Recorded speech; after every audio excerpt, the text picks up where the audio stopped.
அனைத்து நண்பர்களுக்கும் வணக்கம். வரக்கூடிய குரூப் 2 தேர்வுக்கான பொது தமிழ் தினசரி தேர்வு பார்த்துட்ருக்கோம். ஏற்கனவே வந்து பார்த்திங்கன்னா 2 தேர்வுகள் வந்து முடிஞ்சிருக்கு. இன்றைக்கி வந்து 3வது தேர்வாக நம்ம எடுத்துகிட்டு வரோம். இன்றைக்கான போர்ஷன் வந்து பார்த்திங்கன்னா 11th அட்வான்ஸ் தமிழில் லெசன் 1 சொல்லியிருந்தோம். ஓகேவா? ஏற்கனவே நடந்த 2 தேர்வில் வந்து பார்த்திங்கன்னா 12th அட்வான்ஸ் தமிழில் லெசன் 1லேருந்து 3 வரைக்கும் பார்த்துருப்போம். மீதிக்கிற போர்ஷனில் வந்து பார்த்திங்கன்னா கண்டென்ட் கம்மியாக இருக்குது அப்படின்ற காரணத்துக்காக நான் இது கொடுத்துருக்கேன். ஓகேவா? அதில் ஏதாச்சும் இம்பார்ட்டன்ட் கண்டென்ட் இருந்துச்சு அப்படின்னா அதை எடுத்துகிட்டு வந்து கொடுக்குறேன். ஓகேவா? இப்போது இந்த வீடியோ நீங்கள் பார்க்குறது மட்டும் இல்லாமல் உங்கள் ஃப்ரெண்ட்ஸுக்கு ஷேர் பண்ணிவிடுங்க. முடிஞ்ச அளவுக்கு வந்து பார்த்திங்கன்னா லைக் பண்ணிவிடுங்க. அதே மாதிரி இடையில இந்த வீடியோ இடையில ஏதாச்சும் ஆட் வந்துச்சுன்னா அதை மட்டும் கொஞ்சம் தயவு செஞ்சு ஃபுல்லாக பாருங்கள். நமக்கு வந்து பார்த்திங்கன்னா இன்கம் வர மாதிரி வந்து ஆட்சன்ஸ் வந்து அப்ரூவ் பண்ணியிருக்காங்க. நமக்கு இப்போதைக்கு இருக்கக்கூடிய ஒரே ஒரு இன்கம் சோர்ஸ் அது மட்டும் தான். ஓகேவா? இப்போ நம்ம கொடுக்குற உழைப்புக்கு ஏதாச்சும் ஒரு ஊதியம் வேணும் இல்லைங்களா? அதுக்காக நான் சொல்கிறேன். உங்களுக்கு விருப்பம் இல்லைன்னா நீங்கள் ஸ்கிப் பண்ணிடுங்க, ஒன்றும் பிரச்சனை இல்லை. ஓகேவா? நான் முடிஞ்ச அளவுக்கு ஃப்ரீயாக தான் பண்ணுறேன். எனக்கு சப்போர்ட் பண்ணணும்னு நினச்சிங்கன்னா நீங்கள் அந்த வீடியோ மட்டும் ஃபுல்லாக பாருங்கள். ஓகேவா? சரி, வாங்க நம்ம கண்டென்ட்டுக்குள்ளே போயிடலாம். முதல் கேள்வி பாருங்கள். அகம் சார்ந்த உணர்வுகளில் பொருந்தாததுன்னு கேட்டிருக்காங்க. பொதுவாக வந்து அகம் சார்ந்த உணர்வுகள், அகம் அப்படின்னா உள்ளம் அப்படின்ற பொருளில் வருங்க. அப்போ நம்ம உள்ளத்தில் தோன்றக்கூடிய உணர்வுகளை வந்து அகம் சார்ந்த உணர்வுகள்னு சொல்லுவாங்க. எதெல்லாம் அகம் சார்ந்த உணர்வுகள் அப்படின்னு பார்த்தீங்கன்னா இதில் காதல், அன்பு, கருணை. கருணை அப்படின்றது மற்றவங்க மேலே நம்ம இரக்கம் காட்டுறாங்க இல்லைங்களா, அதை தான் சொல்லுவாங்க. புறம் சார்ந்த உணர்வுகள்னால் இன்னும் ஒரு சிலது இருக்குது. அது வந்து பார்த்திங்கன்னா வீரம், அது கூட வந்து பார்த்திங்கன்னா கொடை, இந்த மாதிரி வரதெல்லாமே வந்து பார்த்திங்கன்னா புறம் சார்ந்த உணர்வுகள் சொல்லுவாங்க. இப்போ இதில் அகம் சார்ந்த உணர்வுகளில் பொருந்தாது எதுன்னு பார்த்திங்கன்னா நமக்கு கொடை தான் பொருந்தாது. ஓகேவா? இதுக்கு வந்து பி தான் சரியான ஆன்சர். அடுத்த கேள்வி, சங்க இலக்கியத்தில் இடம்பெறாத பாவகைன்னு கேட்டிருக்காங்க. சங்க இலக்கியம் அப்படின்னா எல்லாருக்குமே மெயினாக தெரிஞ்சிருக்க வேண்டியது என்னென்னா அதில் வந்து ஆசிரியப்பா அதிகமாக இருக்குது. ஓகேவா? ஆசிரியப்பாவுக்கு அப்புறமா பார்த்திங்கன்னா ஒரே ஒன்று மட்டும் பார்த்திங்கன்னா கலிப்பாவால் ஆயிருக்கு. அது வந்து பார்த்திங்கன்னா நமக்கு கலித்தொகை, அது தெரியும் உங்களுக்கு. ஓகேவா? இன்னொன்று வஞ்சிப்பா, இது எதில் வருதுன்னு நீங்கள் பார்த்தீங்கன்னாக்க பட்டினப்பாளையில் சொல்லுவாங்க. ஓகேவா? வஞ்சி நெடும் பாட்டு அப்படின்றது பட்டினப்பாளையை சொல்லுவாங்க. அதில் வந்து வஞ்சிப்பா வந்து கலந்துருக்கும். அதனால் வஞ்சிப்பா எங்கே இருக்குன்னு பார்த்தீங்கன்னா நமக்கு பட்டினப்பாளையில் வந்துடும். அப்போது சங்க இலக்கியத்தில் என்ன பாவகை நமக்கு இடம் பெறாது அப்படின்னு பார்த்தீங்கன்னா வெண்பா வராது. ஏன்னா வெண்பான்றது வந்து பார்த்திங்கன்னா சங்கம் மருவிய காலத்தில் தான் வந்து அதிகமான வெண்பாக்களால் பாடலை வந்து ஏற்ற ஆரம்பித்தாங்க. அப்போ நமக்கு சங்க காலத்தில் பார்த்தீங்கன்னாக்க வெண்பா அப்படின்ற பாவகையை வந்து அதிகமாக நமக்கு யூஸே பண்ணலை. ஓகேவா? அப்போ எந்த பாவகை இடம் பெறலை அப்படின்னா வெண்பா தான் இடம் பெறாது. ஓகேவா?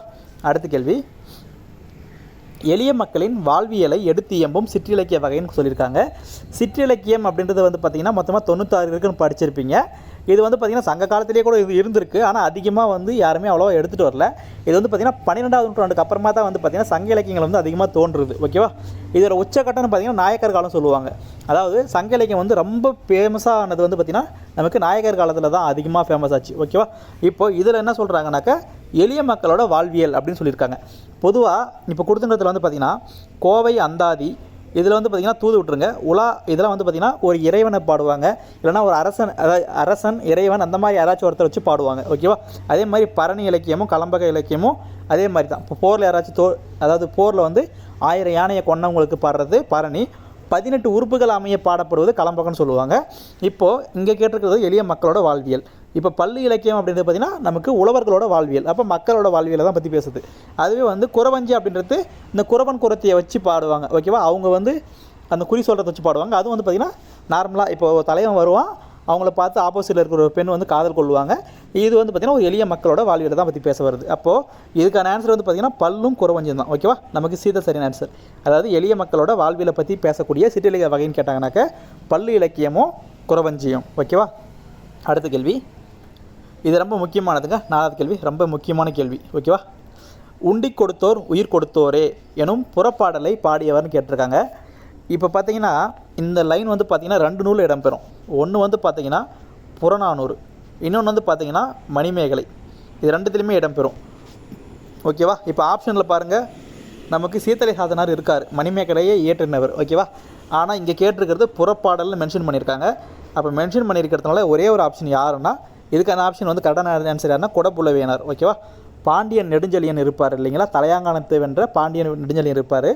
அவருக்கு வந்து அறிவுரை சொல்கிற மாதிரி பாடியிருப்பார் யார்? கொடப்புலவேனார். ஓகேவா? இந்த லைன்கள் வந்து உண்டி கொடுத்தோர் உயிர் கொடுத்தார் அப்படின்றது 2 நூலில் இருக்குது. ஒன்று வந்து புறநானூறு, இன்னொன்று வந்து மணிமேகலை.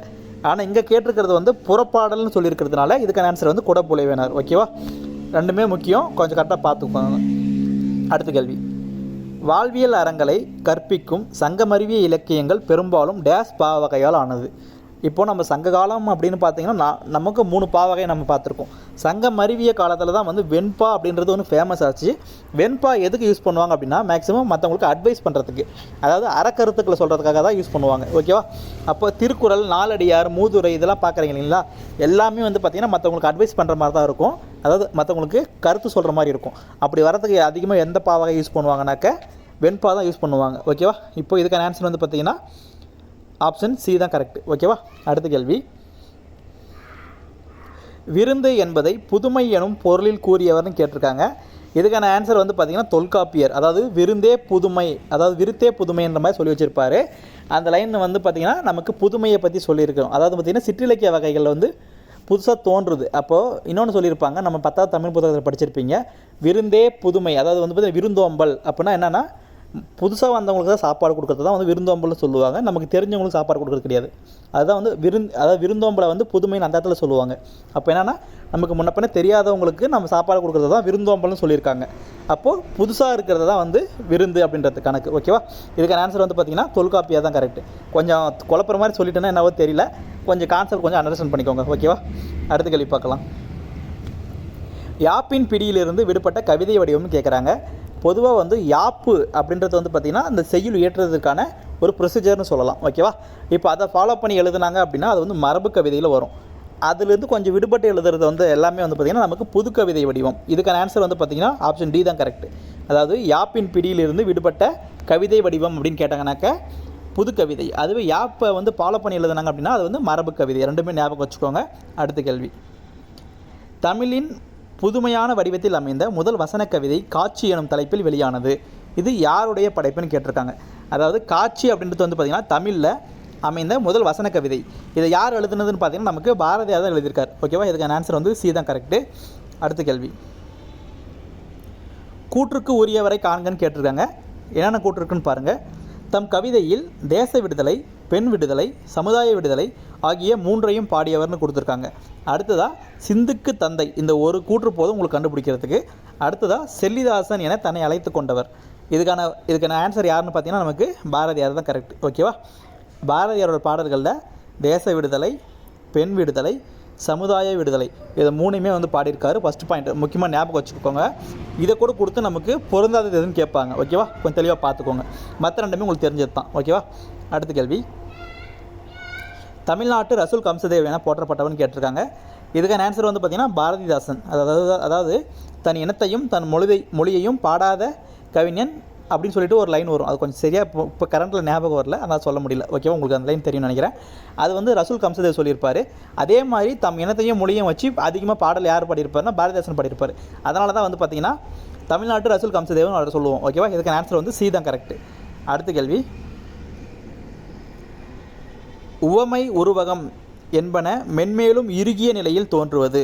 இப்போது உவமை உருவகம் அப்படின்றது வந்து பார்த்திங்கன்னா ஒரு கவிஞனோட உணர்ச்சிகளை வந்து கொஞ்சம் ரொம்ப அழகேற்றி சொல்கிறதுக்கு யூஸ் பண்ணுவாங்க. அதுவுமே இன்னும் மெருகேற்றினாங்கன்னா என்ன தோன்றுறது அப்படின்னு கேட்குறாங்க. அதுக்கான ஆன்சர் வந்து பார்த்திங்கன்னா படிமம். ஓகேவா? இதுக்கான ஆன்சர் சி தான் கரெக்டு. அடுத்த கேள்வி, சிசு செல்லப்பாவின் எழுத்து இதழில் பெட்டிக்கடை நாராயணன், விஞ்ஞானி போன்ற கவிதைகளை எழுதியவர்னு கேட்குறாங்க. இதில் 2 கொஸ்டின் இருக்குங்க. ஒன்று வந்து பார்த்திங்கன்னா எழுத்து இதழ் அப்படின்றது நடத்தினது யாருன்னா சிசு செல்லப்பா. இது முதல் கேள்வி. அதுக்கப்புறமா பெட்டிக்கடை நாராயணன், விஞ்ஞானி இந்த கவிதைகள் வந்து யார் எழுதியிருக்காங்க அப்படின்றத பார்க்கணும். இது வந்து பார்த்திங்கன்னா இதுக்கு யார் இது சரியான ஆன்சர்னு பார்த்திங்கன்னா நமக்கு பிச்சமூர்த்தி. பிச்சமூர்த்தி புது கவிதையின் தந்தைன்னு சொல்லுவாங்க இல்லைங்களா, அவர் தான் வந்து எழுதியிருக்காரு. மிக முக்கியமானது பெட்டிக்கடை நாராயணன், அப்புறமா விஞ்ஞானி அப்படின்றது. ஓகேவா? அடுத்த கேள்வி, ஒரு பொறுத்துக்க கொடுத்துருக்காங்க பாருங்கள். கவிஞர்களும் அவரோட இயற்பெயரும் கேட்டிருக்காங்க. இது கொஞ்சம் தெரிஞ்சு வச்சு மேட்ச் பண்ணுங்கள். ஓகேவா? இப்போது தருமு சிவராமு இவரோட இயற்பெயர் வந்து பார்த்திங்கனாக்கா பிரமிழ் அப்படின்னு சொல்லுவாங்க. சுந்தர ராமசாமி இவரோட இயற்பெயர் வந்து பார்த்திங்கன்னா பசுவையா. அப்போ நமக்கு ஆப்ஷன் வந்து 3, 4ன்னு வரணும். 3, 4ன்னு இருக்கிறது 2 தான் மேட்ச் ஆகுது. அப்போ நம்ம இதை வச்சு பார்த்துக்கலாம். டிகே துரைசாமி அப்படின்னா நகுலன், சி மணி அப்படின்னா பழனிசாமி. ஓகேவா? அப்போ நமக்கு 3, 4, 2, 1 வரணும். ஆப்ஷன் நமக்கு பி தான் சரியான ஆன்சர். உடனே தெளிவாக பார்த்துக்கோங்க. தருமு சிவராமு அப்படின்னா பிரமிழ், சுந்தர ராமசாமினாக்க பசுவையா, டிகே துரைசாமி அப்படின்னா நகுலன், சி மணினா பழனிசாமி. ஓகேவா? அடுத்த கேள்வி, கூற்றுகளில் தவறான ஒன்றை தேர்ந்தெடுன்னு கொடுத்துருக்காங்க. கூற்றுகளை பாருங்கள். முடியரசன், வாணிதாசன், சுரதா ஆகிய 3வரும் பாரதிதாசன் பரம்பரை கவிஞர்களும் கொடுத்துருக்காங்க. இது மிகவும் சரியான கூற்று. ஓகேவா. அடுத்ததாக பாரதிதாசன் பரம்பரை கவிஞர்களில் மூத்தவர் முடியரசர்னு கொடுத்துருக்காங்க. இந்த கூற்றுகளும் வந்து பார்த்திங்கன்னா நமக்கு சரியாக தான் இருக்குது. இரண்டாவது கூற்றும் சரி தான். ஓகேவா. அடுத்த கேள்வி. சரி, அடுத்த கூற்று முதல் பாவேந்தர் விருது பெற்றவர் சுரதான் கொடுத்துருக்காங்க. இதை நமக்கு இப்போ போன குரூப் 4 கூட கேட்டிருந்தாங்க. ஓகேவா. அதாவது பாவேந்தர் விருது பெற்ற முதல் பாவலர்னு கேட்டிருந்தாங்க. அப்போ இதுக்கான ஆன்சர் வந்து பார்த்திங்கன்னா சுரதா. இதுவும் கரெக்டு தான். அடுத்ததாக இப்போ எது பொருந்தலன்னு பாருங்கள். பாரதிதாசனிடம் தொடக்க கல்வி பயின்றவர்னு கேட்டிருக்காங்க. அப்போ இதுக்கான ஆன்சர் முடியரசன் கொடுத்துருக்காங்க. இதுக்கு வந்து முடியரசன் கிடையாது. யார் வந்து பாரதிதாசனோட அவர்கிட்ட வந்து தொடக்க கல்வி கற்றுக்கிட்டவர்னு பார்த்தீங்கன்னா வாணிதாசன். ஓகேவா. இதுக்கான ஆன்சர் வந்து வாணிதாசன் தான் வருவார். ஆனால் வந்து நமக்கு முடியரசன் இருக்குது. அப்போ இதுதான் தவறாக இருக்குது. ஓகேவா. அடுத்தது நாளும் கிழமையும் நலிந்தோர்க்கு இல்லை, ஞாயிற்றுக்கிழமையும் பெண்களுக்கு இல்லை, இக்கவிதை வரி யாருடையதுன்னு கேட்டிருக்காங்க. இது வந்து நமக்கு ப்ரீவியஸில் கேட்டிருக்காங்க. ஓகேவா. மிக முக்கியமானது. இப்போது இதில் முதல் 2 லைன், அதாவது முதல் 2 லைன் கிடையாது, ஆக்சுவலாக அது ஒரே லைன் தான் மடக்கி எழுதியிருக்காங்க. ஓகேவா. நாளும் கிழமையும் நலிந்தோர்க்கு இல்லை, இந்த வரிகள் மட்டும் தனியாக கொடுத்து கேட்டாங்க அப்படின்னா இது வந்து நருந்தொகை. அதாவது நமக்கு அதிவீரராம பாண்டியன் எழுதியிருக்காரு இல்லைங்களா, நருந்தொகை, அதாவது வெற்றி வேர்க்கைன்னு சொல்லுவாங்க. அதில் இடம்பெறக்கூடிய வரிகள். இந்த லைன் கூட ஞாயிற்றுக்கிழமையும் பெண்களுக்கு இல்லை, இது சேர்த்து எழுதுனீங்க அப்படின்னா இதை எழுதுனது யாருன்னு பார்த்தீங்கன்னா கந்தர்வன். ஓகேவா. நாகலிங்கம்னு சொல்லுவாங்க அவரோட இயற்பெயர். கந்தர்வன் தான் இந்த லைன் இந்த கவிதையை வந்து எழுதியிருக்காரு. ஓகேவா. அடுத்த கேள்வி. கூற்றுகளை சரிபார்க்குன்னு கேட்டிருக்காங்க. என்ன கொடுத்துருக்கான்னு பாருங்கள். ஹைக்கூ கவிதை வடிவத்தை தமிழுக்கு அறிமுகம் செய்தவர் பாரதியார்னு கொடுத்துருக்காங்க. முதல் கூற்று சரியாக இருக்குது.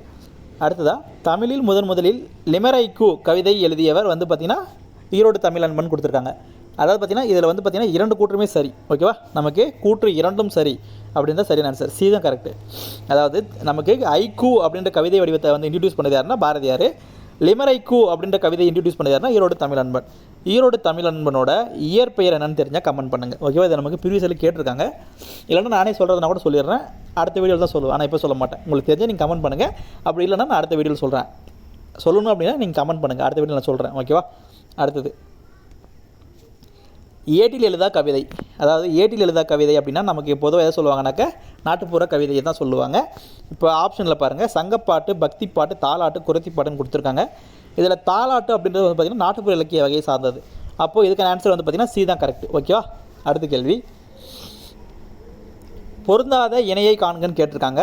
இப்போ பாருங்கள் ஆப்ஷன் பாருங்கள். 1978 புது கவிதையின் தோற்றமும் வளர்ச்சியும் வள்ளிக்கண்ணன் கொடுத்துருக்காங்க.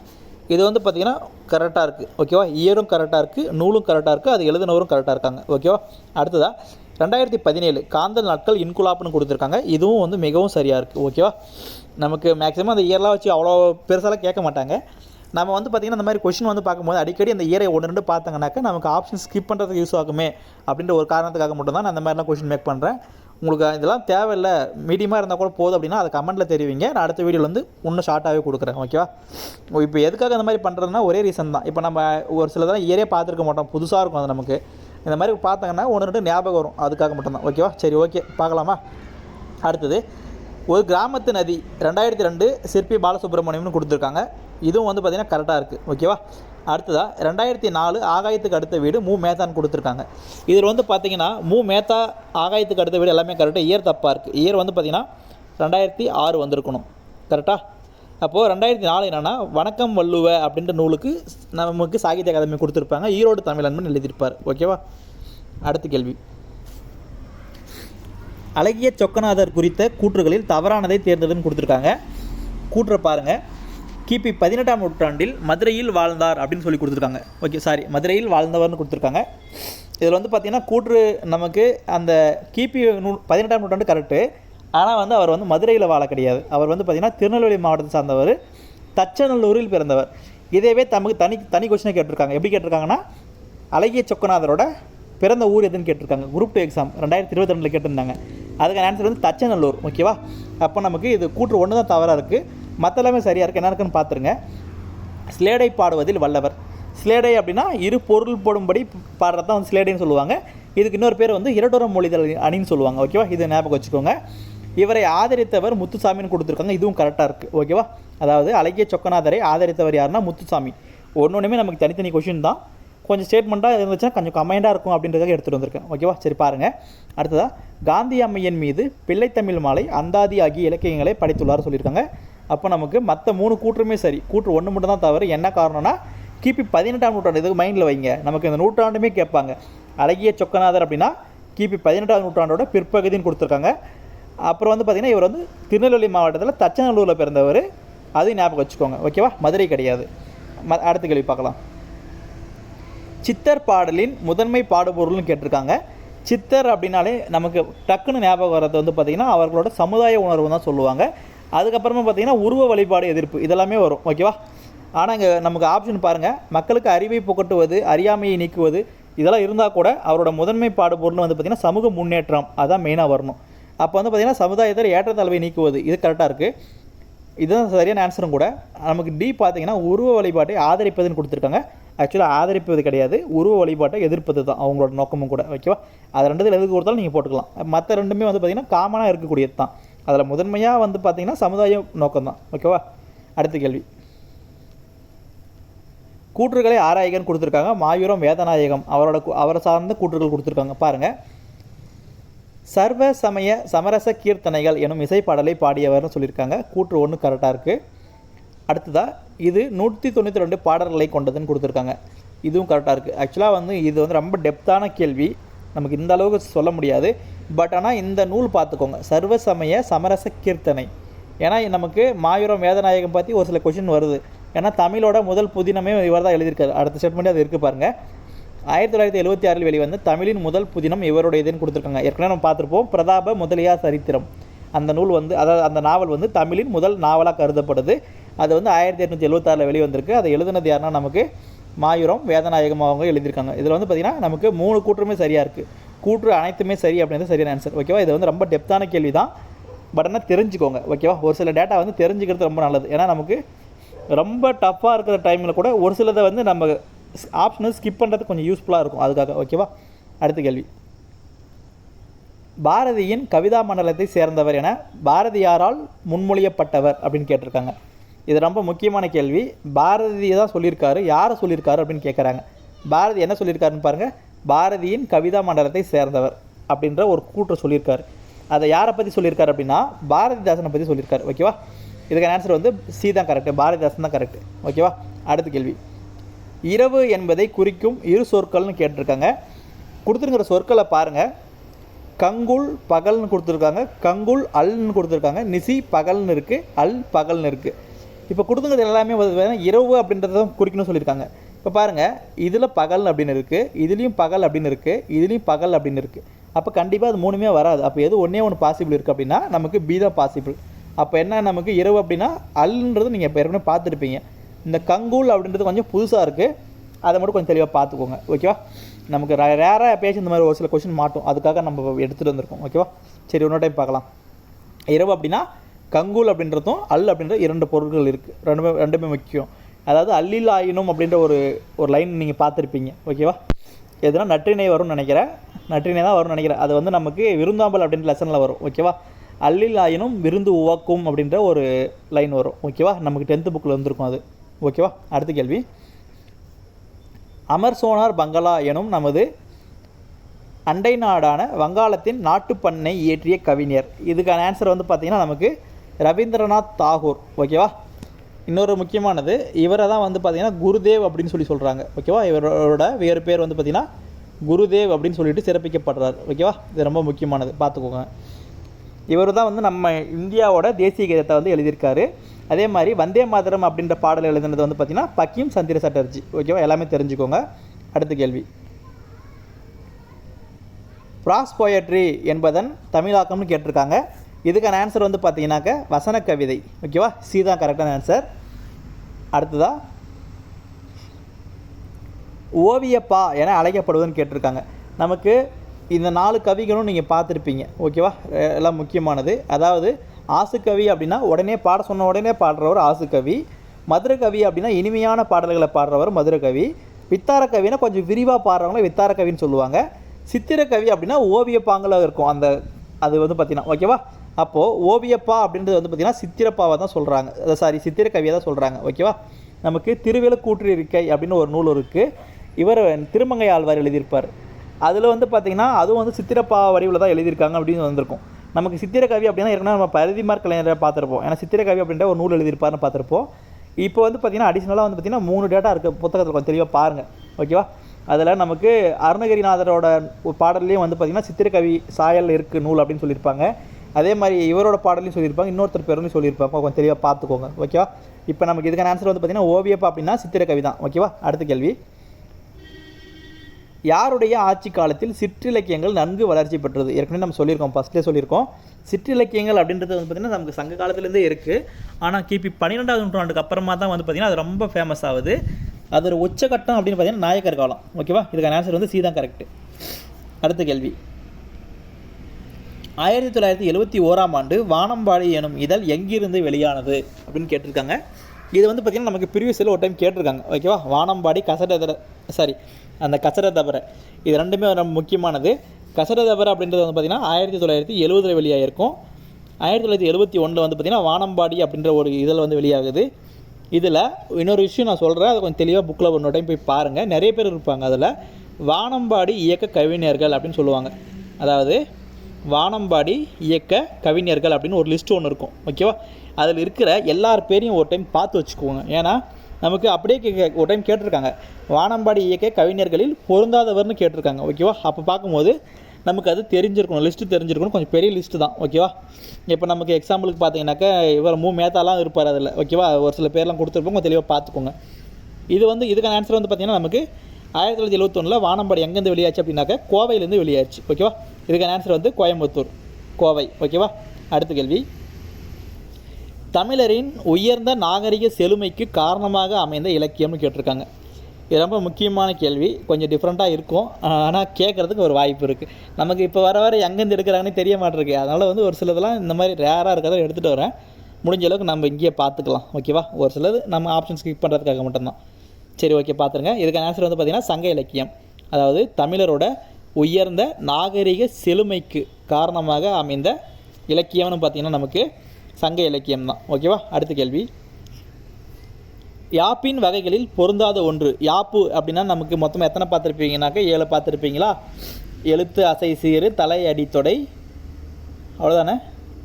சாரி, 7 இல்லை 6 தானே வரும். யாப்பு கரெக்டாக தான், 6 தான் இருக்கும்.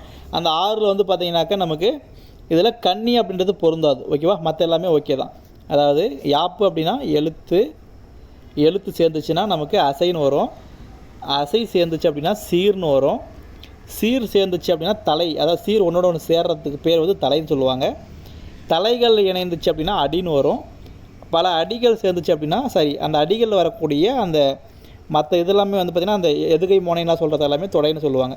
அப்போது யாப்போட உறுப்புகள் மொத்தமாக 6 தான். ஓகேவா? 7ன்னு சொல்லிட்டேன். இதுக்கானது 6. இந்த 6மே நோட் பண்ணிக்கோங்க. ஓகேவா? நமக்கு 30 கேள்விகள் மொத்தமாக பார்த்துருக்கோம்.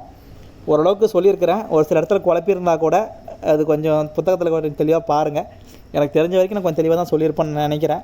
வீடியோ பிடிச்சிருந்துச்சு அப்படின்னா ஒரு லைக் பண்ணிக்கோங்க. வேறு ஏதாச்சும் அட்வான்ஸாக இல்லை வேறு எதுனா கொஞ்சம் எக்ஸ்ட்ரா கொஞ்சம் டிஃப்ரெண்ட்டாக கொஞ்சம் கண்டென்ட்லாம் எடுத்துகிட்டு வரணும் அப்படின்னு நினச்சிங்கனாக்கா, இல்லை இப்போ இருக்கிறதே கொஞ்சம் கொஷின் ரொம்ப டஃப்பாக இருக்குது, கொஞ்சம் மாடரேட்டாக இருந்தால் பரவாயில்ல அப்படின்னு ஃபீல் பண்ணிங்கன்னா கூட கமெண்ட்டில் தெரிவிங்க. நம்ம அடுத்த எக்ஸாம்லேருந்து கொஞ்சம் கரெக்ஷன் பண்ணிக்கலாம். முடிஞ்ச அளவுக்கு நான் இன்னும் கொஞ்சம் அடிஷ்னல் கண்டென்ட்லாம் கொடுக்க ட்ரை பண்ணுறேன். தனியாக பண்ணுறதுனால நம்ம ஏற்கனவே சொல்லியிருக்கேன், நான் வந்து மொபைலில் தான் மேக் பண்ணுறேன். லேப் கொஞ்சம் ப்ராப்ளம். மொபைலில் பண்ணுறதுனால நம்ம ஒரு டைம் பிடிஎஃப் பார்க்கணும், மறுபடியும் வந்து அதுக்கான தனியாக கொஷின் எடுக்கணும், அதை மறுபடியும் நம்ம கோடில் கன்வெர்ட் பண்ணணும். கொஞ்சம் நிறைய ஒர்க் இருக்குது. ஓகேவா? 30 கேள்வி நீங்கள் சாதாரணமாக பார்க்கலாம். ஆனால் அந்த 30 கேள்வி மேக் பண்ணுறதுக்கு கொஞ்சம் சிரமம் தான். ஓகேவா? நம்ம நிறைய கண்டென்ட் ரெஃபர் பண்ணணும். ரெஃபர் பண்ணுறதை ஒரு கொஷின் எடுக்கணும். ஒரு கொஷினும் நம்ம எடுக்கிறோன்னா அதுக்கு கரெக்டான காரணம், அதுக்கான ஆப்ஷன் செட் பண்ணுறது எல்லாமே ஒரு தனி இது தான். ஓகேவா? அது கொஞ்சம் டைம் எடுக்குது, கொஞ்சம் பண்ணுறேன்.